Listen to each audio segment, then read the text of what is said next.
Today I'm inside of a brand new Frontier, and one of the things I noticed, this is a base model Frontier, and it's missing the charge ports for your rear passengers.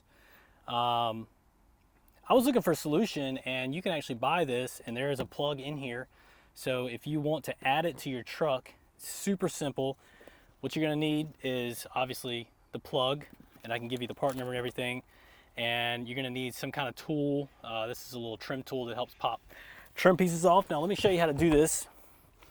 We have some photos of this on our website, but these just, this back panel of this console conveniently comes right off. But just work the clips off, there's 6 of them.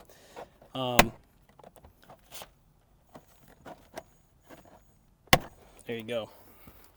So what you'll notice is that there is a little plug in here. It's currently it's taped up, and I don't have a knife. There we go. I was able to break through it. So what you're going to want to do is free that guy up. The little blank on the back of this right here just pops right out. You can save that, toss it out, whatever you want to do. And then this guy just installs. So I'll make sure I get the plug in here correctly.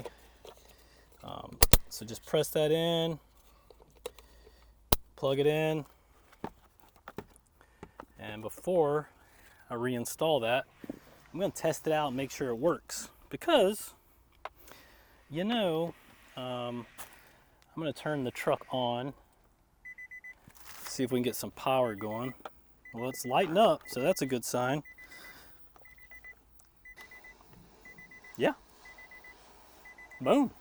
We got power. My phone's charging. So there you go. Quick install video. Super simple. If I can do it, I don't work on cars. So, yeah, snag you one up. I'll put a link in the description. Let's make your Frontier cooler than it already was. Later, guys.